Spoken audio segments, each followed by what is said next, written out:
1875년에 복음 전도자 드와이트 무디와 아이라 생키를 만난 페니는 복음 전도자가 되었고 본격적인 영혼 구원의 사역에 뛰어들었습니다. 당시 무디와 생키는 다양한 도시와 영국에서 집회를 하며 많은 이들에게 예수님을 영접하게 하였습니다. 무디는 설교를 하였고 생키는 훌륭한 바리톤 솔로로 동역했습니다. 그들이 1875년 뉴욕으로 돌아왔을 때 이미 국제적인 인물이 되어 있었습니다. 그즈음 생키는 목소리를 잃어가고 있었지만 오르간 연주자로 자리를 지켰습니다. 한편 페니는 이스트 사이드로 이사 오면서 비글로 앤 메인 출판사와 더 가까이서 일할 수 있게 되었습니다. 일주일에 며칠을 사무실에서 보냈지만 그녀의 삶은 변하고 있었습니다. 저녁이 되면 그녀는 각 선교센터와 빈민가, 감옥을 방문했습니다. 그렇게 멀리서 그녀를 부르는 초청이 잦아졌고 하나님이 자신을 부르는 곳이면 어디든 달려갔습니다. 맹인이라는 이유로 페니를 멈추게 할 수는 없었습니다. 비글로의 메인 출판사는 페니의 도움을 받아 무디 생키와 함께 찬송가를 출간하려고 했습니다. 그들은 함께 일하기 시작했고 그 관계는 평생 지속되었습니다. 생키는 페니를 살아있는 복음성가 작사가 중에 가장 훌륭하다고 생각했습니다. 그는 그녀에게 새 찬송가 수백 편을 쓰도록 격려했고 복음 찬송가와 성가와 독창곡을 그녀의 작품으로 채우기 시작했습니다. 비글로의 메인 출판사로부터 생키는 그녀가 쓴 초기 작품 가운데 상당 부분에 대한 권리를 얻었고 그 곡들을 유명하게 만들었습니다. 생키는 페니가 옆에 있을 때 그녀의 복음 찬송가에 맞는 곡을 작곡했습니다. 그들은 복잡한 음악을 만들려고 하지 않았고 그 결과 종종 그들의 곡은 훌륭하고 은혜로운 복음 찬송가가 되었습니다. 설교할 때 그녀의 메시지는 찬송가처럼 흘러넘쳐 인기가 더욱 많아졌습니다. 그래서 많은 사람들이 그녀의 연설과 간증을 듣기 위해 길게 줄을 서 있기도 했습니다. 페니는 설교할 때마다 인생의 기쁨과 하나님의 큰 사랑, 그리스도의 축복을 통한 구원 등에 대해 말했습니다. 페니는 만나는 모든 사람들, 특히 가난한 자, 병든 자, 그리고 하나님의 용서를 구하는 자들에게 깊은 영감을 주었습니다. 그녀는 눈이 먼 사실에 대해 세상으로부터 차단된 것이라고 말하곤 했습니다. 청중 가운데 누구도 페니가 시력을 원하지 않는다는 사실을 믿을 수 없었습니다. 그러나 그녀는 행복했으며 성령으로 가득 차 있었습니다. 주님은 페니의 시력을 앗아갔을지 모르지만 그녀에게 끝없는 에너지를 주셨습니다. 그 충만한 성령의 에너지는 그녀가 사명을 감당하고도 남음이 있었습니다. 그녀는 20-30년 어린 사람들보다 오래 살았습니다.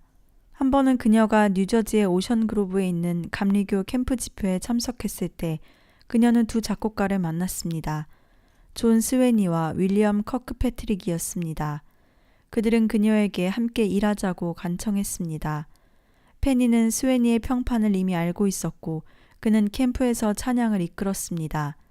또한 필라델피아에 있는 펜실베니아 음악 아카데미에서 음악을 가르쳤고 밴드를 조직하기도 했습니다. 그리고 많은 음악을 작곡했고 때로는 찬송가를 썼습니다. 그 역시 찬송가를 발표했고 그의 노래 가운데 일부는 페니의 시를 사용하고 있었습니다. 그녀는 여전히 여유가 있었고 생키가 더 많은 복음 찬송가를 출간할 것이라는 것을 알렸을 때도 매주 하루를 그와 함께 사역했습니다. 1870년대와 1880년대에 복음 전도자가 되면서 페니는 가장 훌륭한 작품들을 만들어냈고 결국 이 도움으로 생키는 복음 찬송가와 성가, 솔로곡 6권을 출판했습니다. 그러나 이것이 끝이 아니었습니다. 무디는 사람들을 주께 인도하는 복음 전도자의 사명을 감당하며 여러 나라를 여행하고 있었습니다. 무디와 함께 사역하는 사람들 중에 독학한 음악가로 훌륭한 성가대 지휘자였던 조지 스테빈스가 왔습니다. 그는 커크패트릭이나 생키 같은 기술은 없었지만 그의 음악은 순수했습니다. 무디는 그에게 페니 크로스비를 소개해 주었고 음악적 역량이 부족했지만 함께 많은 곡을 만들었습니다. 페니가 쓴 가장 유명한 작품 가운데 2편은 스테빈스와 함께 썼습니다. 우리 찬송가의 후일의 생명 그칠 때와 자비한 주께서 부르시네가 그 곡들입니다. 60세가 넘으면 대부분 사람들은 쉬려고 하지만 페니는 그러지 않았습니다. 이때 많은 찬송가를 썼고 그것은 그녀에게 새로운 일이 아니었습니다. 그래서 또 다른 일을 찾았습니다. 열정이 그녀의 심장을 끊임없이 고동치게 했던 것입니다. 페니는 고통은 하나님의 선물이라는 것을 증거했습니다. 맹인이었을 때 나는 그것이 좋은 것이라는 것을 알 수 없었습니다. 하지만 내가 맹인이 아니었다면 이 세상에서 어떻게 다른 사람에게 도움을 주면서 살 수 있었을까 생각해 봅니다. 지금의 나는 매우 만족스럽습니다. 하늘에 계신 아버지의 선하심 안에서 그분을 향한 절대적인 믿음과 신뢰를 가질 수 있었기 때문입니다. 그리고 그분은 결코 내게 어떤 어려움도 허락하지 않으셨습니다. 내가 좋은 건강 속에서 오랫동안 살 수 있었던 이유도 모두 하나님의 큰 은혜였습니다.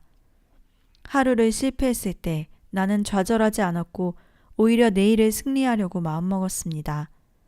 또한 내가 잘하지 못하고 일이 좋게 이루어지지 않았을 때 나는 하나님께서 더 좋은 것으로 합력하여 선을 이루어 주실 거라고 확신했습니다. 내가 앞을 보지 못하는 것은 보는 것보다 더 위대한 일을 이루시려는 하나님의 뜻이 있었기 때문입니다. 나는 그분께 늘 감사했습니다. 비록 나에게는 소중한 것이 없지만 하나님은 나에게 더 소중한 것을 주셨습니다. 그것이 그분의 뜻이며 그것이 하나님의 사명입니다. 능력의 하나님께서 시력을 다시 주실 수도 있었지만 그분은 그냥 내버려 두셨습니다. 그리고 하나님께서 내게 말씀하신 음성을 들었습니다. 네가 지금 알지 못하는 것은 곧 하늘나라에서 알게 될 것이다. 페니는 모든 고통과 역경을 하나님의 섭리로 받아들였습니다. 그녀의 많은 시는 하나님의 섭리와 우리가 깨닫고 이겨내야 할 하나님의 뜻을 잘 표현하고 있습니다. 여기 그녀의 마음을 잘 나타낸 시가 있습니다. 그분의 목적은 빨리 이루어질 것이니 매 시간 그것이 펼쳐지면서 씨앗은 쓸 것이나 그 열매는 달 것이므로 오랜 삶 동안 페니는 먹고 사는 일과 관련해 힘든 싸움을 벌여왔습니다. 그러는 가운데서도 하나님께서 약속하신 믿음만은 결코 잃지 않았습니다. 내게 빵을 줄 것이며 내게 물을 확실히 줄 것이다. 그녀는 항상 모든 삶에서 그분의 말씀을 기억했습니다. 그리고 자신의 힘으로 감당할 수 없는 고통의 문제들은 오직 하나님의 손에 맡겨야 한다고 생각했습니다. 그녀가 70세에 썼던 가사는 이 같은 생각을 잘 보여주고 있습니다. 결코 슬퍼하거나 낙심하지 마라. 만일 당신에게 믿음이 있다면 당신의 사명을 위하여 은혜를 당신의 하나님께 묻고 받으라. 결코 슬퍼하거나 낙심하지 마라. 당신을 위한 아침이 있으며 곧 당신은 찬란함 속에 살 것이니 그곳에서 하나님과 함께 있을 것이다. 사람들이 생각하는 불행은 그녀에게 더 이상 불행이 아니었습니다. 그것은 오히려 그녀가 매일 가졌던 기쁨의 한 부분이었습니다. 단지 어떻게 느끼느냐의 문제일 뿐이었습니다. 페니는 자신의 삶과 사역을 통해서 그것을 생생히 증명했고 하나님과 동행하는 삶이 어떤 것인가를 몸소 보여주었습니다. 하나님이 너를 돌볼 것이니 두려워하지 마라. 그분은 햇빛과 그늘을 지나는 너의 호위병이니 부드럽게 바라보며 그분의 것을 지키신다. 그리고 그분이 너를 혼자 방황하게 하지 않을 것이다. 삶의 고통은 페니에게 걱정거리도 아니었습니다. 아픔이 다가올 때면 슬픔들을 저 멀리 떨쳐버렸습니다. 그녀는 고통받는 사람과 불우한 사람들에게 연설할 때 이렇게 말하곤 했습니다. 역경은 하나님이 노여워해서 우리가 받는 벌이 아닙니다. 그것은 단지 하나님의 섭리 가운데 우리에게 주신 삶의 본질 중 하나일 뿐입니다. 페니 크로스비의 삶에 5가지 특징이 있습니다. 첫째로 그녀는 매우 부지런한 일꾼이었습니다. 페니는 열심히 있는 사람이었습니다. 그녀는 어느 곳에 있든지 간에 그냥 앉아있는 적이 없었습니다.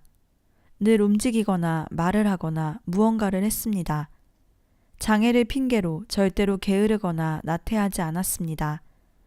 그녀는 삶이 자신의 것이 아니라고 생각한 순간부터 시간을 낭비하는 법이 없었습니다. 시간이 남으면 성경을 암송했으며 하나님과 동행하는 삶을 위해 골방에 들어가 기도했습니다. 둘째로 그녀는 모든 면에서 뛰어난 기억력을 가지고 있었습니다.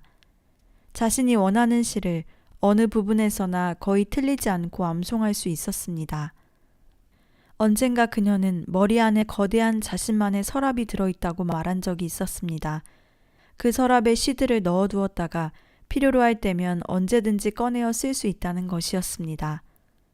셋째로 그녀는 이타적인 마음씨를 가지고 있었습니다. 그녀는 절대 이기적이지 않았고 자신의 소유한 것들을 남을 위해 철저히 썼습니다. 그녀는 부자가 아니라 부유한 영혼을 가진 여인이었습니다. 사실 마음만 먹었으면 얼마든지 부유한 삶을 살 수도 있었습니다. 그러나 그것이 하나님이 원하는 삶이 아님을 깨닫고는 늘 검소하게 살려고 노력했습니다. 조금이라도 수입이 생기면 기부하기 좋아했으며 받았던 모든 것들을 아낌없이 주었습니다. 심지어 평생 가재도구가 거의 없었으며 죽을 때는 재산도 거의 남아있지 않았습니다. 말년에는 세를 낼 수 없을 정도로 경제적 고통을 겪었는데 그녀는 불쌍한 고아들만을 생각했습니다. 넷째로 페니는 가는 곳마다 모든 사람에게 태양 빛과 같은 변함없는 기쁨을 주었습니다. 그녀는 슬퍼하거나 후회하는 말을 한 적이 없었습니다. 어린아이처럼 항상 기쁨으로 살아 있었습니다. 페니의 구름 속에는 항상 밝은 빛이 있었습니다. 그녀가 가장 좋아하는 표현 가운데 하나가 당신을 알게 되어서 매우 행복합니다 였습니다. 마지막으로 그녀에게는 놀라운 평안함이 있었습니다. 그 평안은 영혼의 고통이나 무거운 짐들을 가볍게 했습니다. 그녀가 지은 수백 편의 찬송가에는 약함을 강하게 만드는 놀라운 힘이 있었는데 그 힘은 주님이 주시는 평안에서 나왔습니다. 페니의 발길이 머무는 곳이면 어디든지 그녀는 불쌍하고 어려운 사람들을 위로했습니다. 그녀가 가는 곳마다 평안이 가득했습니다. 하나님께서 함께 하셨기에 그녀의 손길이 닿는 곳마다 하나님의 음성이 들렸고 위로가 임했습니다. 페니 크로스비는 댄스홀과 술집의 술주정꾼, 거리의 여자들, 난폭한 사람들, 불결한 사진을 파는 작은 가게 사이에 살았습니다. 그곳은 소매치기와 흉측한 건달들이 강탈로 생계를 유지하고 있었고 남북전쟁에서 버림받은 팔과 다리 또는 눈이 없는 사람들이 거리에서 구걸하고 있었습니다. 거의 보드가드 없이는 지나가지 못할 정도였습니다. 그러나 페니는 거기서 사는 것을 택했습니다. 비글로의 메인 출판사 근처로 이사온 후에도 여전히 이스트사이드 저지대로 말씀을 전하러 다녔습니다. 그녀는 죄악의 거리로 다시 돌아가 그리스도 품에 안길 사람들을 인도해야 하는 사명을 받았던 것입니다. 10년 후 맥컬리는 웨스트의 32번가 3층 건물의 선교시설을 크게 열었는데 집과 직장이 없는 사람들에게 음식과 옷, 은신처를 제공하고 교회를 통해 하나님을 만나게 했습니다. 당시 거리에는 많은 선교시설들이 생겨났습니다. 어떤 곳은 교회가, 또 다른 곳은 페니처럼 개인이 헌금을 기부해 문을 열기도 했습니다. 평신도인 엘버트 롤라프손의 바워리 선교시설, 그리고 휘트모어가 세운 희망의 문은 오갈 곳 없는 거리의 여성을 위한 집이었습니다. 페니는 이곳에서 말씀을 전했습니다. 모든 사람들은 그녀가 맹인이라는 것을 알았는데도 그녀는 빗속을 걸어가는 기쁨에 대해 말했고 사람들로 하여금 그들의 삶을 그리스도께 헌신하게 만들었습니다. 한편으로는 술 취한 사람들이 바워리 거리에서 소동을 자주 일으켰기 때문에 선교사들이 금주서약에 서명하게 하는 일도 빈번했습니다. 페니는 술을 마시는 것을 결코 죄로 부르지 않았습니다. 그러나 그들이 그리스도 앞으로 인도되어 헌신한다면 금주할 것이라고 믿었습니다. 그 문제에 대해서는 페니가 부드럽게 접근했기 때문에 술 중독자들을 치료하는 데 큰 성공을 거둘 수 있었습니다. 비글로의 메인 출판사가 알코올 중독과 싸우기 위해 찬송가를 출간했을 때 그녀는 그 경험들을 금주 찬송가로 채우기도 했습니다. 한 번은 선교시설에서 연설할 때 한 알코올 중독자가 자신이 바로 돌아와야 할 사람이라고 인정하며 연단 앞에 앉아 있었습니다. 페니는 그에게 그리스도의 삶을 살 수 있는지 물었습니다. 오, 그게 무슨 상관이죠? 난 친구가 없어요. 아무도 나를 좋아하지 않아요. 그 남자가 대답했습니다. 당신의 생각은 옳지 않아요. 왜냐하면 예수 그리스도는 당신을 좋아하고 다른 사람들도 역시 당신을 좋아합니다. 내가 당신의 영혼이 행복해지는 일에 깊은 관심이 없다면 난 분명 여기서 이 문제에 관해 당신과 이야기하지 않을 거예요. 페니가 그에게 성경을 암송해 주었을 때 그 남자가 물었습니다. 내가 내일 이 모임에 온다면 그리고 서약에 서명한다면 나와 함께 있어 줄 건가요? 그럼요. 전 여기에 다시 올 겁니다. 그리고 당신이 서약에 서명하는 것을 말리지 않겠지만 당신이 할 수 있는 가장 좋은 서명은 자신을 하나님께 맡기는 것임을 아셔야 해요. 그렇게 해주시겠어요? 다음 날 저녁 그가 다시 왔습니다. 페니는 그의 손을 잡고 주님께 인도했습니다. 그날 밤 우리는 그의 눈에서 새로운 빛을 보았고 그의 목소리에서 변화를 느꼈습니다. 페니는 자신의 시간을 자유롭게 헌신했고 선교 일에 대한 보수는 한 푼도 받지 않았습니다. 그러나 보상은 여러 방법으로 왔습니다. 1870년대 후반과 1880년대 초반에 페니는 바워리 거리 그리고 워터스트리트 선교회에서 유명한 인물이 되었습니다. 그녀는 거리를 걷고 설교 예배당에 앉아 있을 때마다 술, 담배, 그리고 해충이 들끓는 세탁하지 않은 옷의 냄새를 맡아야 했습니다. 그러나 그녀는 타락한 영혼들을 사랑했고 그 거리를 걸었던 여러 해 동안 그들 가운데 어느 누구도 내게는 추하지 않았습니다. 라고 고백했습니다. 뉴욕에 있는 서피스카 운송회사 사장인 윌리엄 락이 페니의 선교 사역을 알게 된 후 그녀를 집에 초대했습니다. 그의 직원 대부분은 어려운 삶을 살고 있었습니다. 그들은 일주일 내내 일하는 고단한 삶이었고 승객들에게 욕설을 퍼부었으며 인생의 기쁨을 거의 찾지 못했습니다. 몇 시간의 여가가 주어지면 그들 중 많은 이들이 바워리 거리에 있는 싸구려 술집으로 몰려갔고 다음 날 일을 할 수 없을 정도로 술을 마셔댔습니다. 락은 그들의 영혼이 돌아오는 것만이 그들을 회복하는 길이라고 생각했고 페니에게 요청했습니다. 페니는 물론 동의했습니다. 락은 그의 차장과 운전사들을 주일 예배에 참석하도록 했고 그들을 위해 차고에 공간을 만들었습니다. 처음엔 극소수가 왔어요. 그러나 마침내 그 작은 방은 철도 소년들로 가득 찼습니다. 그녀의 예배는 성공적이었고 소년들은 YMCA 철도 지부를 만드는 일을 도왔습니다. 그들은 뉴저지의 호보켄에 사무실을 냈고 이 소식은 곧 나라 전체로 퍼졌습니다.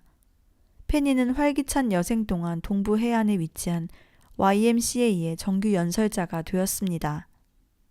페니는 비글로앤 메인 출판사와 계속 일을 했고 가끔 스웨니와 커크 패트릭과도 일을 했습니다. 80세를 바라보는 나이에도 불구하고 자신보다 20년이나 젊은 사람들보다 더 활동적이었고 예배를 수행하면서 YMCA 철도 지부에서도 강연을 했습니다.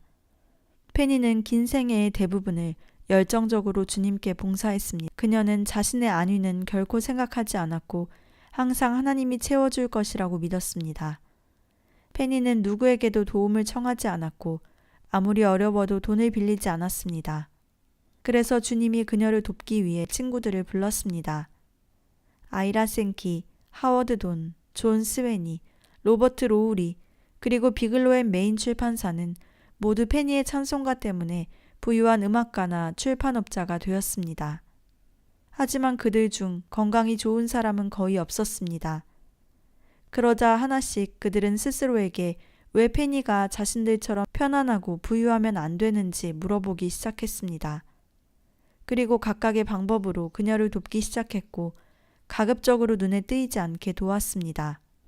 사실 페니가 자신의 선택으로 가난하게 산다는 것을 이해하는 친구는 거의 없었습니다. 페니는 아무리 돈을 많이 벌어도 그 돈을 소유하지 않았습니다. 물론 도움의 손길들을 통해 여생에 쓰고도 남을 만큼 돈을 가진 적도 있었습니다. 하지만 대부분을 선교시설로 보냈습니다.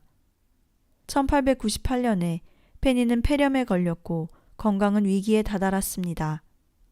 그러자 그녀의 여동생인 줄리와 캐리가 브루클린으로 달려와 그녀를 브리지포트의 집으로 데려갔습니다.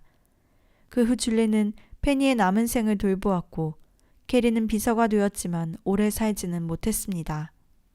페니는 건강이 조금 회복되자 쉼없이 찬송가를 쓰고 전도하며 강연하는 사역을 다시 시작했습니다. 사람들은 항상 그녀의 강한 목소리와 침착한 영혼에 감동받았습니다. 비록 등이 굽고 많이 늙었지만 가스펠의 여왕에게는 뭔가 젊은 빛이 있었습니다. 페니의 존재와 태도, 음악적인 목소리, 그리고 감동스런 영적 메시지는 그녀를 세상에서 가장 인기 있는 연설자 가운데 하나로 만들었습니다. 평소에도 그녀는 할 일이 있고 바쁘게 일하는 한 늘 젊게 살 수 있을 것이라고 믿었습니다. 그리고 하나님의 사명을 다하는 날 하늘나라로 데려가실 것으로 생각했습니다. 그러므로 생명이 있다는 사실은 그녀에게 사명이 여전히 있다는 증거이기도 했습니다. 결국 그녀의 동역자들도 하나둘 세상을 떠났습니다. 동역자들이 대부분 하늘나라로 갔지만 페니는 아직도 남아 있었습니다. 몇 번의 고비가 있긴 했어도 하나님은 그녀의 생명을 데려가지 않으셨습니다. 아직도 그녀에게 주어진 사명과 할 일이 이 세상에 더 남아 있었습니다. 마침 그때 새로운 작곡가들이 나타났는데 경쾌한 리듬의 음악을 추구하는 찰스 가브리엘이나 아이라 알렌 생키 같은 이들이었습니다. 아이라 알렌 생키는 평생 친구였던 생키의 아들로 비글로앤 메인 출판사를 아버지로부터 물려받았습니다. 알렌 생키가 비글로앤 메인 출판사를 맡으면서 페니는 다시 한번 찬송가 작업에 몰두하기 시작했습니다. 그는 페니가 쓴 일부 가사에 깊은 감동의 선율을 붙였습니다. 페니의 찬송가는 그녀가 인생을 어떻게 보는지를 반영했습니다. 알렌 생키와 함께 그녀는 마지막으로 잘 알려진 찬송가 결코 포기하지 마라를 썼습니다. 결코 슬퍼하거나 낙담하지 마라. 만약 당신이 믿음이 있다면. 은혜를 당신의 의무를 위하여 당신의 하나님께 묻고 받으라. 결코 포기하지 마라. 결코 포기하지 마라. 당신의 슬픔에 결코 굴복하지 마라. 예수 그리스도가 그것들을 벗어나게 할 것이니 주를 믿으라. 주를 믿으라. 당신의 시련이 가장 클 때 노래하라. 주를 믿고 마음을 다하라.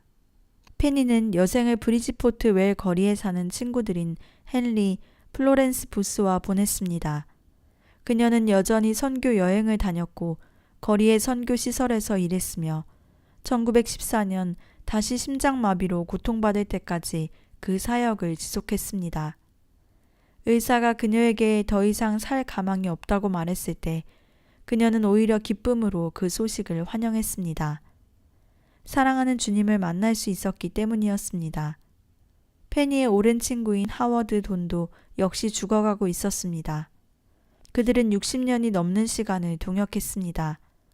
그들은 다시 이 땅에서 찬송가를 만들 수는 없겠지만 주님이 더 좋은 곳에서 그들의 재능을 사용하실 것이라고 믿었습니다. 페니는 죽음을 준비하면서 줄리에게 자신의 묘지에 비싼 묘석을 절대 사지 말고 그 돈을 브리지포트 기독교 단체에 모두 기부하도록 했습니다. 만약에라도 나중에 친구들이 자신의 추모의 기금을 모은다면 기독교 병원을 짓거나 노인들을 위한 집을 구하도록 부탁했습니다. 그녀는 이렇게 말했습니다. 내가 죽고 나서 돈이나 그 무엇이든지 나를 위해 쓰지 말고 모든 것을 가난한 사람들에게 돌려주기 바랍니다.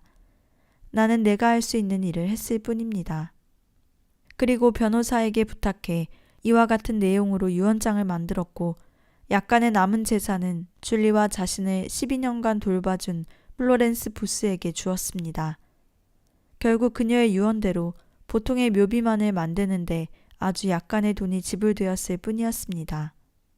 페니는 죽기 전 집 가까이에 있는 작은 교회에서 메시지를 전했습니다. 그 건물은 제비꽃과 사람들로 가득 찼습니다. 페니가 힘있고 분명한 목소리로 말했습니다. 사랑하는 사람들이여, 나는 진심으로 당신들을 사랑합니다. 나는 여러분 모두가 시련과 슬픔이 닥쳤을 때 기도로 승리하여 하나님께 가기를 바랍니다. 그분은 당신의 기도를 당신이 생각하는 것보다 더 많이 응원해 주실 겁니다. 나는 아직도 나를 위해 역사하심을 믿습니다. 나는 아직 죽는 것을 원하지 않습니다. 페니는 평생을 셀 수 있는 것보다 더 많은 시와 찬송가를 썼습니다. 비글로의 메인 출판사와 47년 동안 일하면서 그녀는 찬송가 6천여 편을 썼습니다. 이러한 경우는 종종 그녀가 같은 제목으로 여러 편의 시를 썼는데 작곡가들이 단지 한 편만 골랐기 때문에 발생하는 일이었습니다. 아이라 생키, 조지 스티븐스, 그리고 존 스위니와 작업하면서 페니는 적어도 4,000편이 넘는 시를 썼습니다. 그녀는 또한 다른 사람들과도 곡을 만들었기 때문에 평생에 걸쳐 12,000편의 찬송가를 썼을 가능성이 높습니다. 계산을 더 어렵게 만드는 이유는 그녀가 서정시와 오페레타까지 100개가 넘는 필명을 사용했기 때문이었습니다. 90세가 들어서면서 활동을 거의 하지 않고 쉬는 세월이 대부분이었지만 페니 크로스비의 90세는 영적인 삶에 있어 최고의 해였습니다. 기쁨과 즐거움의 진실한 포도주가 넘치는 풍부한 시간들이었던 것입니다. 같은 해 10월, 페니는 지난 90년간 살아온 세월을 정리하는 시간을 가졌습니다. 페니의 이야기를 듣기 위해 교회에는 수많은 군중들로 가득 찼습니다. 삶의 마지막 때에 당신들을 만나게 되어 주님께 감사드립니다. 지금도 나는 황혼이 아닌 영원한 일출 안에서 살고 있습니다. 하나님의 선하심 안에서 내가 신뢰와 복종의 교훈을 배우고 난 후 그분은 오랜 세월 동안 실패하지 않게 하셨습니다. 주님은 나의 진실한 목자셨습니다. 주님이 보내주신 두 천사, 자비와 진실은 오랜 삶 가운데서도 결코 부족하지 않게 하셨습니다. 나는 주님의 집에 영원히 거할 것입니다. 참새가 떨어지는 것조차 아시는 하나님의 보살핌으로 나는 항상 주님과 동행할 수 있었습니다. 믿음은 하나님 아버지의 손으로부터 나에게 좋은 선물을 공급해 주십니다. 나는 오래 살고 싶은 욕망으로 가득 찼었습니다. 하나님께 오랜 삶을 통해 당신을 만족시키고 나의 구원을 당신께 보일 것입니다. 라고 약속했습니다. 기쁘게도 모든 길에서 하늘의 아버지는 약속대로 해주셨고 혹 그렇지 않아도 실망할 필요는 없습니다. 그것은 모두 주님의 일이니까요. 나는 사람들이 나에게서 더 오래 살고 더 잘 사는 것이 무엇인지 듣기 원한다는 사실을 압니다. 어렸을 때부터 지금 이 시간까지 나는 세 사람의 작은 천사 감시인을 가졌었습니다. 첫 번째 감시인은 미각입니다. 나는 항상 먹는 것을 주의했습니다. 물론 먹고 싶은 것이 많이 있었지만 그럴 때마다 첫 번째 감시인은 말했습니다. 너는 그렇게 하지 않는 게 좋다. 나는 단순한 이 방법을 따랐습니다. 그래서 신선한 달걀, 과일, 야채, 어린 닭, 그리고 차 한 잔을 좋아했습니다. 다음 천사 감시인은 기분을 조절했습니다. 사람들이 기분을 상하게 하고 웃음거리로 만들 때 되도록이면 빨리 먹었습니다. 그리고 항상 내 자신을 지키기로 결심했습니다. 다음 천사 감시인은 입술을 제어했습니다. 나는 변함없이 기도합니다. 내 입술에 파수꾼을 세워주세요. 오 주님, 내 입술을 제어해주세요. 나의 입술의 문을 지켜주세요. 어렸을 때 나는 시편에서 여러분들도 잘 아는 이 말씀을 배웠습니다. 생명을 사모하고 장수하여 복받기를 원하는 사람이 누구뇨? 내 혀를 악에서 금하며 내 입술을 괴사한 말에서 금할지어다. 악을 버리고 선을 행하며 화평을 찾아 따를지어다. 나는 일생 동안 주님의 뜻에 따라 살려고 노력했습니다. 어느 때는 내 뜻대로 안 되기도 했지만 그때마다 주님의 뜻을 구했습니다. 그리고 내 뜻을 버리고 주님의 뜻에 따랐습니다. 바로 그것이 나의 단순한 삶이 지금까지 인도될 수 있었던 유일한 길입니다. 1915년 2월 12일 금요일 아침, 94세의 나이로 페니는 하나님의 큰 은혜 속에 평화롭게 하늘나라로 갔습니다. 95세가 되기 바로 직전인 1915년 2월에 페니는 드디어 이 땅 위에서 잘 수 있는 가장 긴 잠에 들었습니다. 땅에서 이루어지던 그녀의 사역은 끝이 났지만 명성은 아직 끝나지 않은 듯 했습니다. 페니가 살았던 브리지포트의 작은 마을에서 열린 장례식은 브리지포트 역사 이래 가장 큰 규모였습니다. 수많은 사람들이 겹겹이 애워싸였고 옛 친구와 동역자들이 마지막 존경을 표하기 위해 모여들었습니다. 그들은 마지막으로 페니를 보기 바랬습니다. 그곳에 모인 사람들과 찬양대는 페니가 가장 좋아했던 찬송가인 우리 선조들의 신앙을 불렀습니다. 피플스 장로교회 데이븐포트 목사가 기도를 했고 찬양대는 찬송가 주 예수 넓은 품에와 후일의 생명 그칠 때를 잇따라 불렀습니다. 그녀의 찬송가를 사랑했던 수많은 사람들은 찬송가가 울려 퍼지자 울면서 그녀의 소중한 사역을 추억했습니다. 장례식의 말씀은 디모데후서 4장 7절로 8절 인용했습니다. 내가 선한 싸움을 싸우고 나의 달려갈 길을 마치고 믿음을 지켰으니 이제후로는 나를 위하여 의의 면류관이 되었으므로 주 곧 의로우신 재판장이 그날에 주실 것이니 엄숙한 가운데 그러나 두 눈을 뜨고 하늘에서 내려다보고 있을 때 있을 페니를 생각하면서 사람들은 설교를 경청했습니다. 그녀의 찬송가는 수많은 사람들의 눈물 어린 참여를 이끌어냈으며 말할 수 없는 만큼의 승리를 가져왔습니다. 그녀는 모든 사람이 약해 쓰러진다고 해도 반드시 주님이 주시는 구원에 의해 회복될 것이라는 믿음을 잃지 않았던 사람이었습니다. 장례식이 끝난 후 돌아가는 사람들에게 모두 보라색 빛나는 제비꽃이 주어졌습니다. 관을 지나면서 그들은 그 꽃잎을 다정하게 그녀 옆에 놓았고 꽃으로 뒤덮인 침대에서 잠든 페니와 영원한 이별을 고했습니다. 평생 맹인으로 살았지만 페니는 자신의 세월을 이 땅에서 길 잃은 수백만의 영혼들이 그리스도를 찾아가도록 돕는 데 사용했습니다. 그것이 그녀의 사명이었습니다. 페니 크로스비는 하나님이 그녀에게 주신 위대한 사명을 훌륭하게 감당했습니다. 그녀는 지금 하늘나라에 있으며 언젠가 우리들도 그녀를 만날 것입니다. 그때까지 우리는 주어진 사명을 이루어가면서 그녀를 느낄 것입니다. 그녀가 선물한 수많은 감동의 찬양을 통해서